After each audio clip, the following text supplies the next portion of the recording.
Paul Finebaum is improving his evaluation of Tennessee after SEC Media Days. The mouth of the South says he thinks maybe Tennessee can make the college football playoff. Are we changing our opinion of Tennessee as the season approaches? We will get into that on this edition of the Volunteer State. Also going to take a look at the latest update in the Neyland Entertainment District proposed for the riverfront near Neyland Stadium. I'm Blake Toppmeyer alongside the Knoxville News Sentinel's Adam Sparks. Adam, let's start with the Neyland Entertainment District before we get to Finebaum's assessment on the Vols and what we're thinking about Tennessee about a month out from the season. You had a news report on Wednesday of this week over at knoxnews.com on the latest about the Neyland Entertainment District. First, kind of remind us of what the proposal for this district involves. Like, what are the facilities, the venues we could expect once this entertainment district at some point down the road becomes a reality? And what's the latest news development in this? Yeah, so the location of it is, if people know tailgating in the game day atmosphere at Tennessee, it's the G10 parking lot. Now, those that don't know, basically it's the sort of the area between Neyland Stadium and Thompson Bowling Arena, although it's a little closer to Neyland. That big parking garage out there.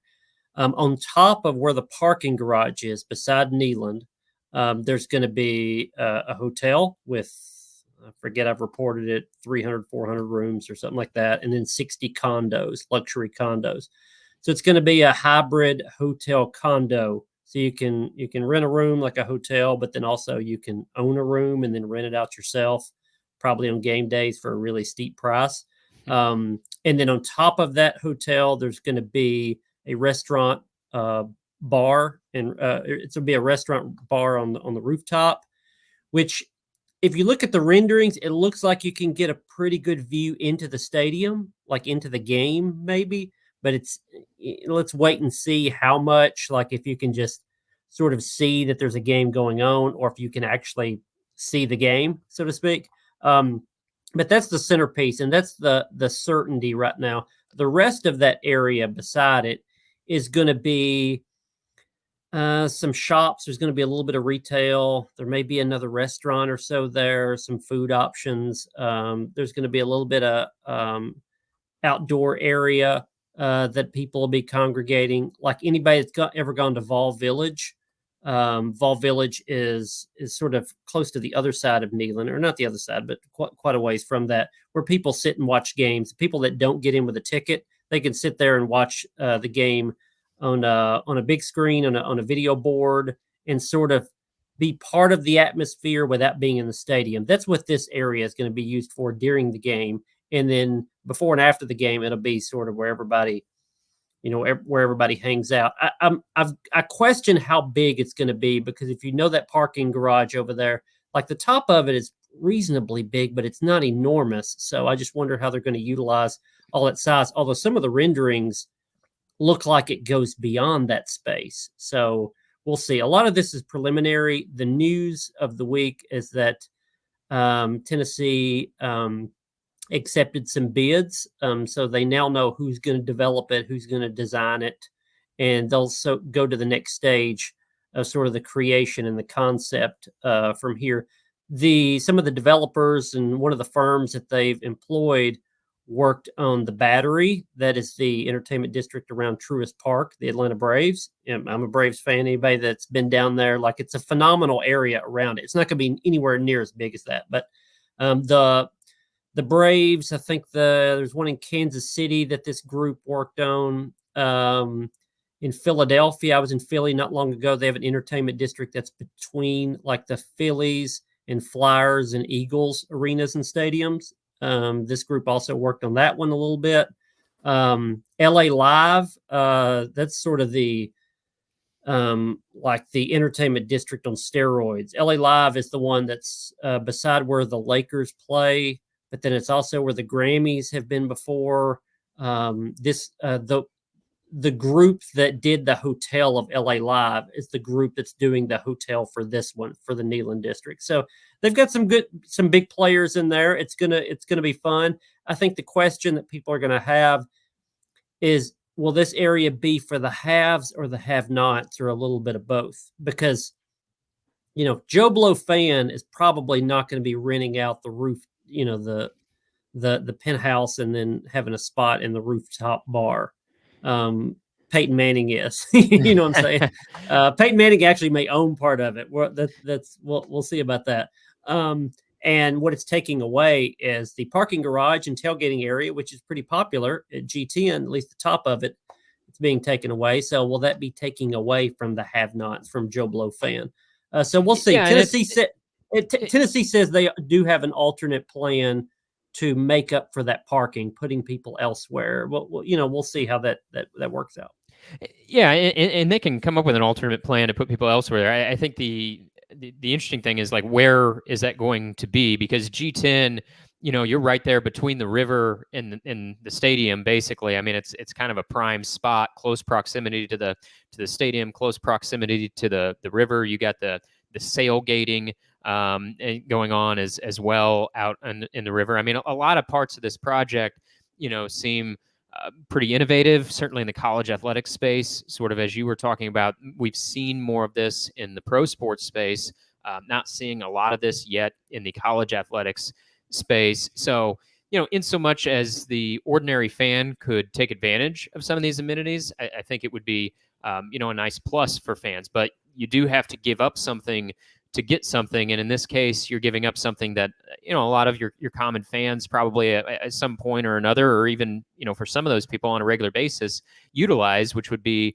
G10 and the tailgating experience. So, a classic example, I think, of construction and development of something's got to go to get something else. And some folks will like that, and some folks inevitably do not like things changing, particularly if it's going to be amenities that maybe they don't plan to enjoy, or could perhaps be priced out of where they did enjoy G10 before. So some pros and cons, but obviously, this is a sort of a groundbreaking project that Danny White is helping steer, and I think fits the mold of his vision as an AD. What is sort of the timeline for this, Adam? Obviously still in kind of the early stages of this, but do you have any clearer sense for when some of this might start be taking shape? Not so much just in the plans, but maybe something is happening in front of our eyes, and you can see some work going on.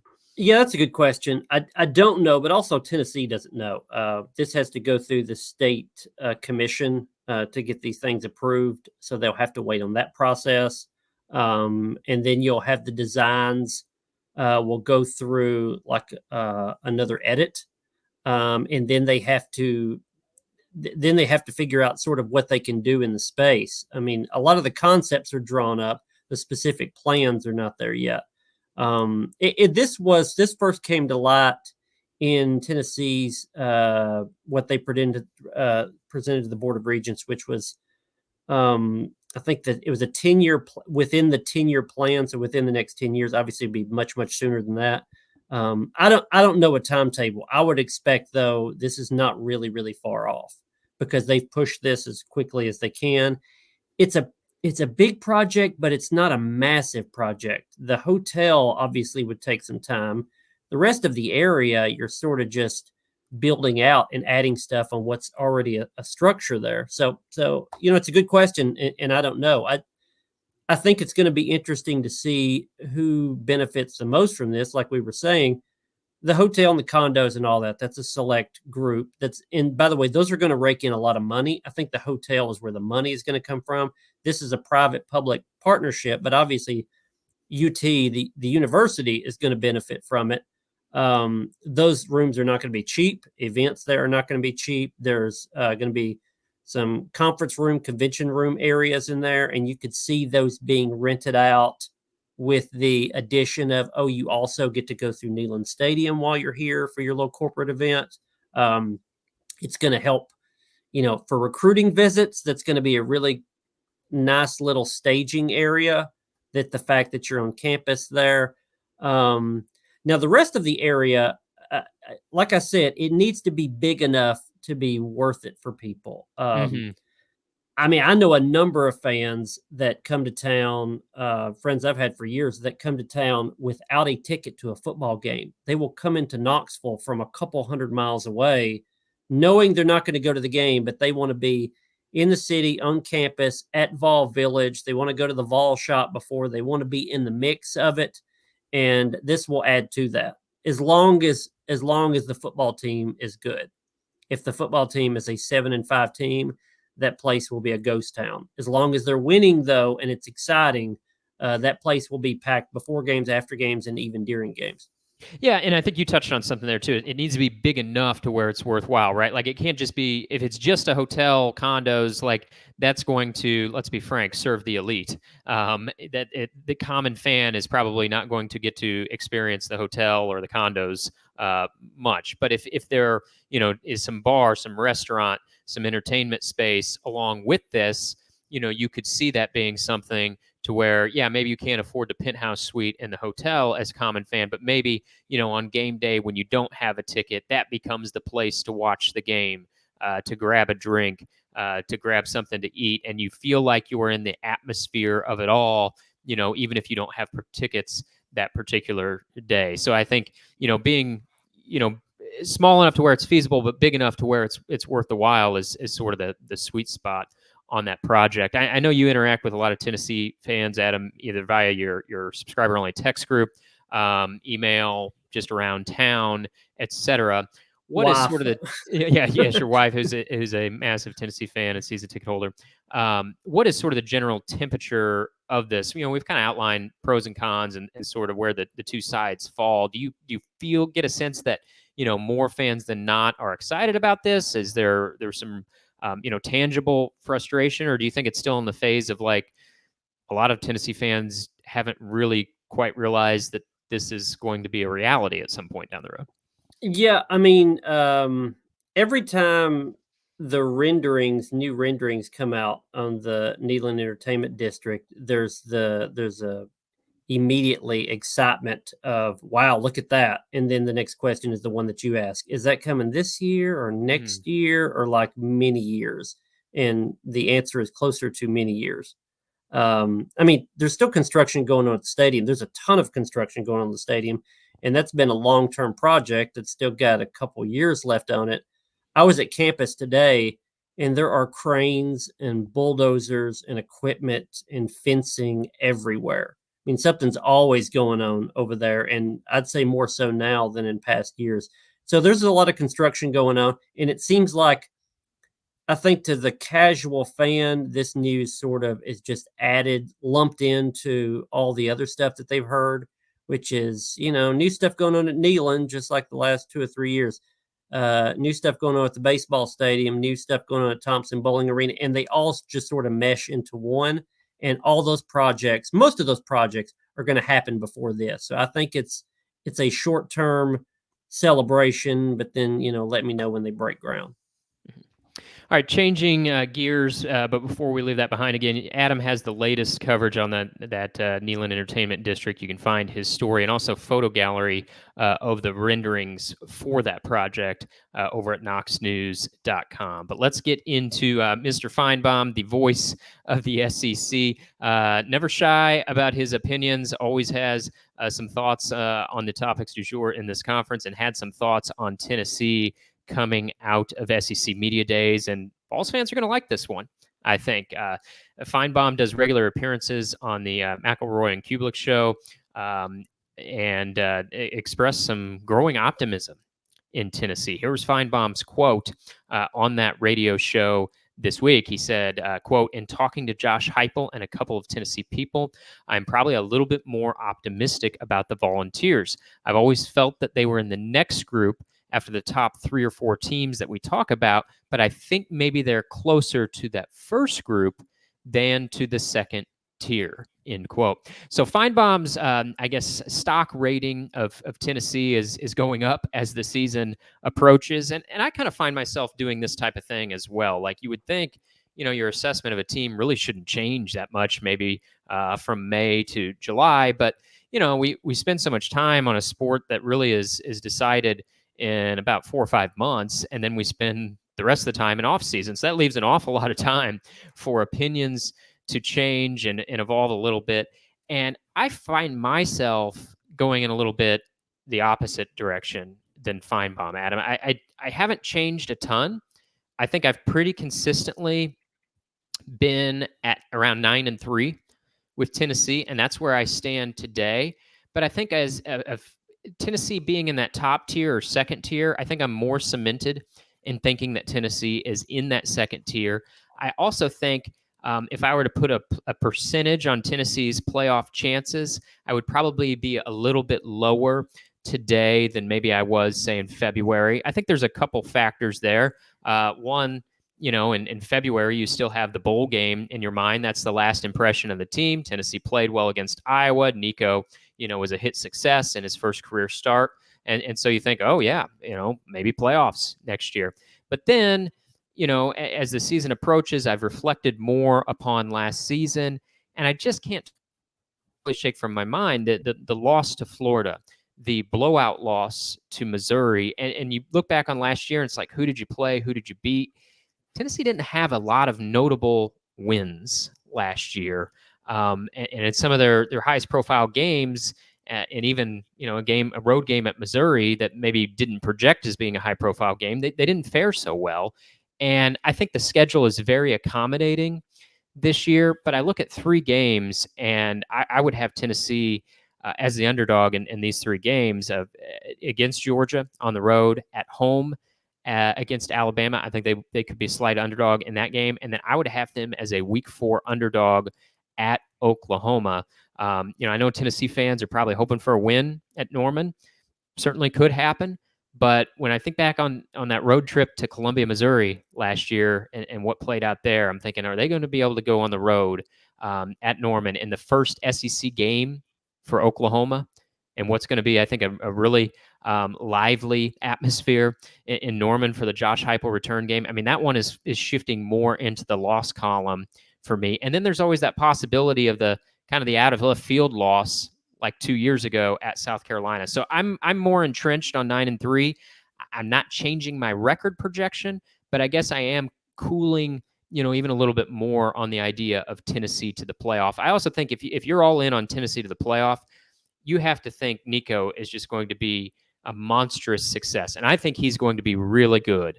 But I'm just a little hesitant to say a guy with one career start that we haven't seen a ton of in game action is going to be poised to take Tennessee to the playoff in year 1 as a starter. What say you? Is your evaluation changing, about the same, up, down? How are you looking at this about a month out from the season?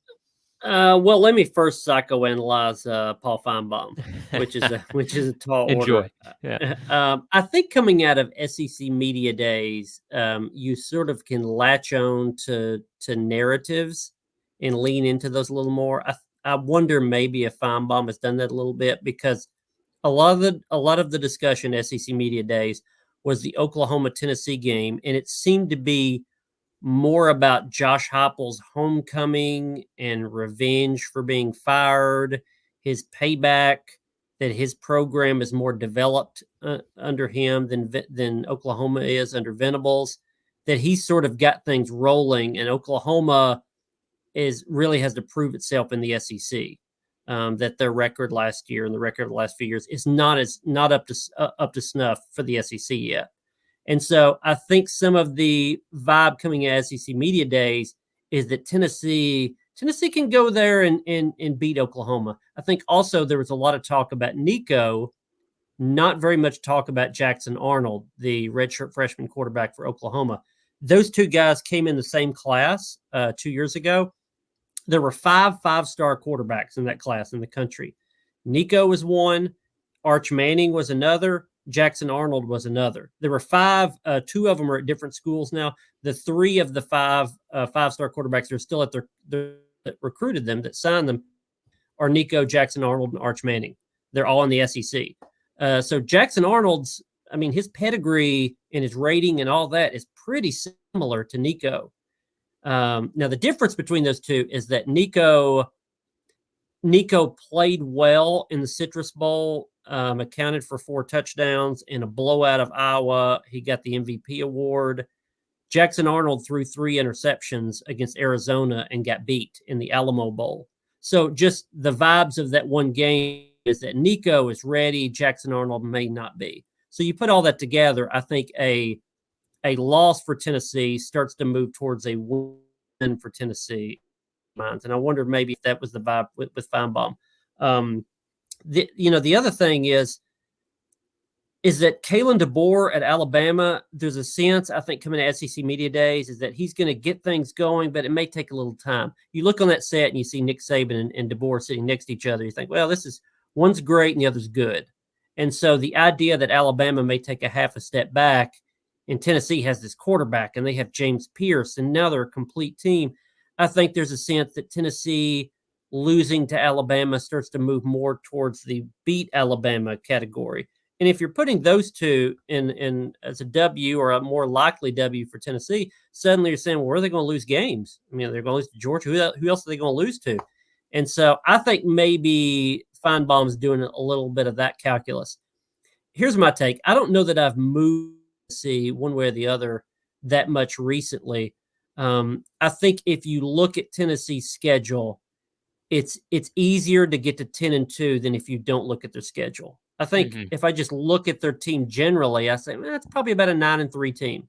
It's a good team. It's not a great team. But then you look at the schedule and say, well, they got 3 guaranteed wins in non-conference. NC State is, it could be good, but they can beat NC State. Then they play Mississippi State and Arkansas and Vanderbilt. They play Kentucky. They almost always beat Kentucky. Florida game is at home. Alabama's at home. It's just hard to get to. It becomes harder to get to 3 losses if you go game by game in that. Here's another thing. I think so much is being put on Nico Mania. People are looking at Nico and saying, is he Hendon Hooker or is he Joe Milton? If he's Hendon Hooker, then they'll beat Alabama and they'll beat Florida at home. If he's more Joe Milton, then they're going to lose those games. And so people have really bought into Nico as being a Hendon Hooker level player or closer to that than Joe Milton. Fans even look at last year's games and say, well, if there wasn't a problem at quarterback, Tennessee would have won those games too. They would have won at Alabama. They would have beat Florida. So I think that's sort of the buy-in with fans. That's somewhat of the buy-in with media, is they're putting so much on Nico that Nico can be really good really early. And the fact that those games are at home, Alabama and Florida, I think people look at those as likely wins rather than losses, and that gets you to 10 wins a lot easier. Yeah, I think that's a good point with, Hendon and Nico is people, I think if you're bullish on Tennessee's playoff chances, you are sliding Nico into that Hendon Hooker role where I think that comparison maybe falls short, and what gets overlooked in that conversation is I don't think Tennessee has the receivers that they had in that 2022 season. I know Cedric Tillman was hurt for about half of that season, but he did play in 6 games. He came up huge, monstrous in the 1 touchdown road victory at Pitt that season. That his performance in that game kind of gets overlooked, really. But then beyond Tillman, you had Jalen Hyatt, the Biletnikoff winner, right, with 15 touchdown catches that season. His ability to take the top off the defense, nearly 1,300 receiving yards during that 22 season. And I mean, Tennessee doesn't beat Alabama that year without Jalen Hyatt and Brew McCoy. Brew McCoy still here, of course, but Hyatt was just huge in throughout that entire season. And I don't know, even if Nico starts to approach Hendon Hooker's skills, which is a tall ask considering how good, Hooker was. I mean, Jalen Hyatt had 5 touchdown catches with over 200 receiving yards in that win against Alabama. I don't see a Jalen Hyatt on this roster. And we can talk about maybe 3 or 4 guys can replace one. That never works. I mean, you'd always rather have the Biletnikoff winner than piecemeal it together. They got some decent receivers this year. I'm not saying it's a position group that's a deficiency, but they don't have a Jalen Hyatt that I see on this roster. So that's where, for me, yeah, we can start to say, oh well, if Nico is like Hendon, but he's not going to have the weapon that Hendon had and Jalen Hyatt. So I don't know that overall, even if Nico is ready for this transition, if the offense will be at the level that it was in 2022, which is a tall ask because it was probably about the best offense in the nation in 2022. Yeah, anytime I think of this team as maybe they're a 9-3 type team, and I'm saying going from 10-2 to 9-3 as a preseason, anytime I do that, I can't pick out necessarily the losses. It's more of one of those things of if you put so many games together, they're going to drop one of them. Don't know which one it'll be, but they'll drop one of them. We've talked about this before. They lost to South Carolina 2 years ago. They should have won that game. They lost to Missouri. Last year got blown out in the preseason. You put that as a W. Instead, it was an L. And so if I look at Kentucky and Florida and NC State and all these sort of tweener games, I don't know which one they could drop that they should win, but I'm just figuring they're going to drop one of them. I do see this. I do see it the same way as their issues on this team that could sort of derail things. Are the receivers gonna get through the growing pains? They've got some guys there, but Brew McCoy's been injured. Chris Brazel is new. They've got some freshmen that are talented, but they're new. Well, will they be ready quick enough? Will Nico be able to get through growing pains? Will the secondary that's got a bunch of transfers get through the growing pains? So there's like 5 areas where, that could trip them up. I don't know which one it's going to be, but it certainly could be at least one of them. And if you've got one major issue on this roster, then it may cost you a game. And so I think the closer I get to kickoff, maybe I start to nitpick and see the blots on this team more so. And I think maybe that's what you're doing too. I haven't changed on them as far as what kind of team they are. But I can see potential problems as we get closer and closer to camp. Yeah, we've touched on the schedule, and that remains, strong favor in Tennessee's direction. You look at the media's predicted order of finish that came out of SEC media days. Tennessee only has to play 3 of the top 10 teams in this conference. Of course, Tennessee is one of those top 10s, but of the other 9 top 10 teams in this conference, the only ones that Tennessee has to play is Georgia, which was picked to win the conference, Alabama, which was picked 3rd, and Oklahoma, which was picked 8th. And of course, everybody has to play either Texas or Oklahoma this year. There's no SEC team that plays neither Texas or Oklahoma. And of the two, you would rather draw Oklahoma in this moment. So I think, it's a very favorable draw. I think Missouri and Ole Miss are the only teams that you could argue maybe have a more favorable draw even than Tennessee. I mean, it is one of the best schedule draws in the conference. That works in Tennessee's favor.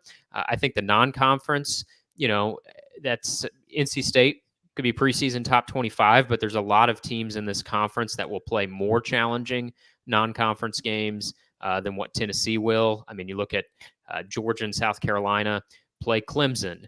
Texas plays at Michigan.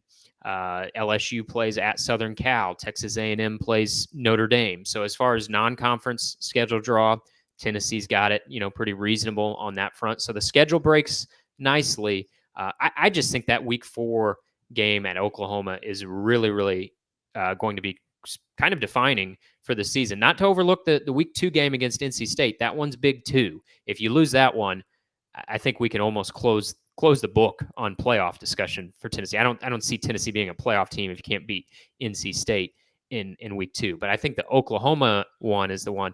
If they beat Oklahoma and come out of those first 4 weeks at 4-0, then you start to think Tennessee is a serious playoff contender because then an avenue to the playoff opens. Even if they were to lose to Georgia and Alabama, Georgia and Alabama could both be playoff teams. Tennessee could have a path to 10-2 with wins against NC State and Oklahoma, and perhaps have a playoff resume at that point. Yeah, I think the Oklahoma game stands out so much because it's sort of the only area of mystery on Tennessee's schedule. If you look at their opponents, like if you go to UT fan on the street and ask, hey, how do you think Tennessee will do in this game? Most of these games, they've got a quick answer. Vandy will suck. They'll beat them. Mississippi State, no. Arkansas's bad. They'll win all those. You can get that 100% of UT fans you found on the street. And then Georgia's going to be real good. That'd be tough. Alabama's going to be tough. That's going to be a hard game to win. Oklahoma's really kind of the only team on Tennessee's schedule that you don't have a feel for. Like Kentucky is assumed as a win because Tennessee just beats Kentucky. You've got that psychological edge over Kentucky. And people know Florida could be, I mean, that's an old school rivalry or a 90s rivalry, but nobody thinks Florida's going to be really good. So the assumption is you can beat them because it's in Neyland. And they've got issues at Florida. They may have a coach in the hot seat. So really the only mystery that you have coming in is, will Oklahoma be really good or not so good? There are other teams in the conference that Tennessee could have played that could have been in that group. I mean, is Missouri going to be a playoff team, or are they going to be a mediocre team? I don't know. Is Texas A&M going to be a playoff contender, or are they going to be, not that good? I don't really know. Ole Miss, I think kind of the same thing. Ole Miss could be an 11-win team. They could be an 8-win team. I don't really have a sense. So there's a lot of those teams that could kind of go either way. There's just not many of those on Tennessee's schedule. Oklahoma is one of them.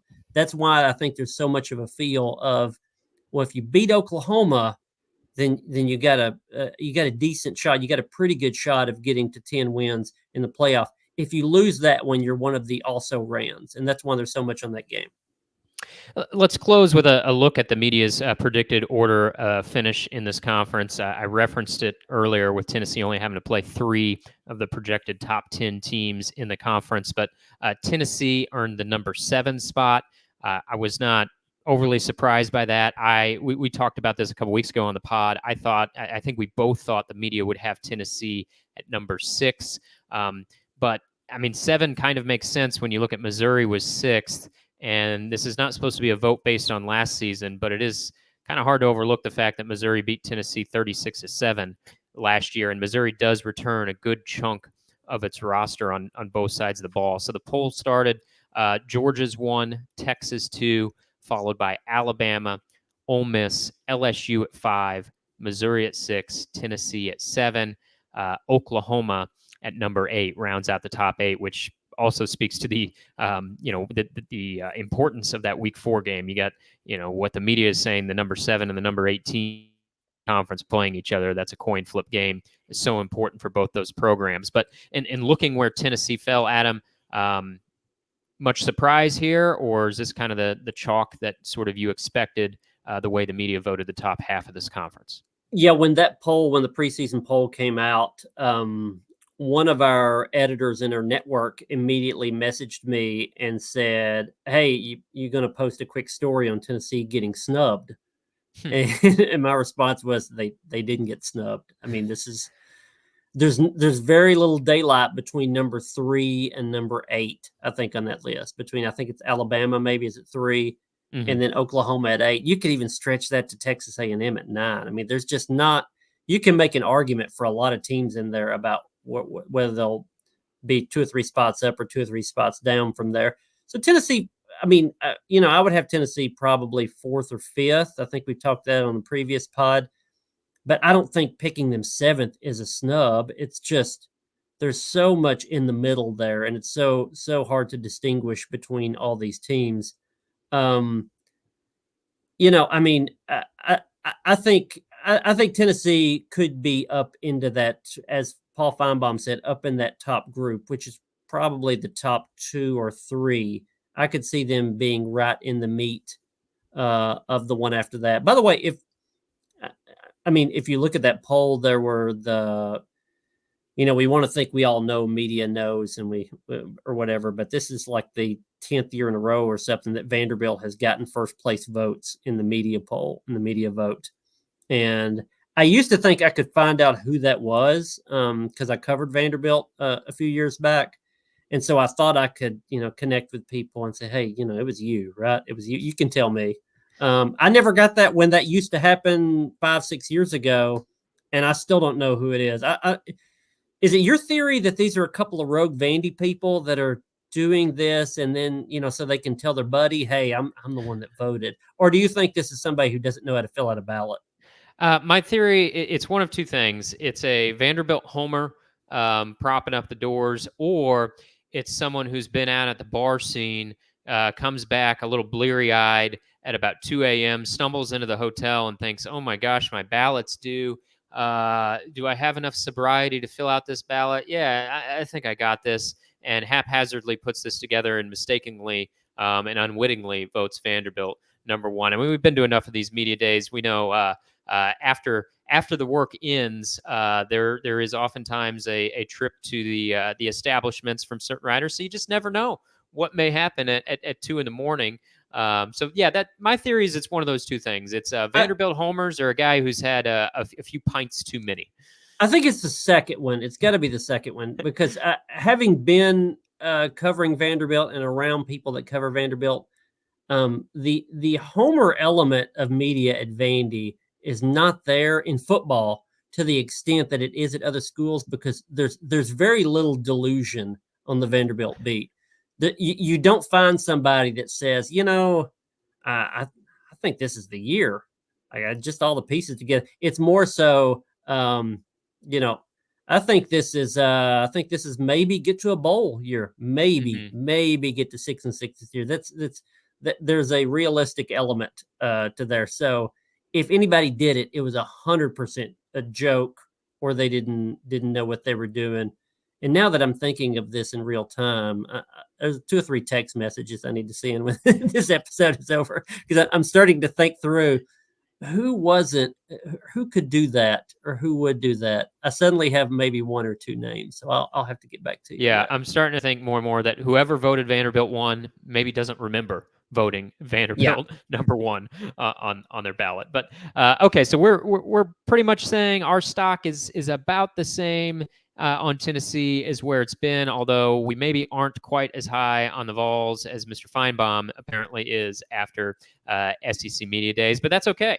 Tennessee fans can jump on the Paul bandwagon as it stands now. They may change their opinion come middle of the season of Paul, and Paul may change his opinion of Tennessee. We'd love to hear your opinions of the Neyland Entertainment District. Of course, you can reach out to Adam or myself. Our email addresses, the bottom of our stories. You just got to read to the finish to find them. And we're glad you stayed with us to the finish of this edition of the Volunteer State.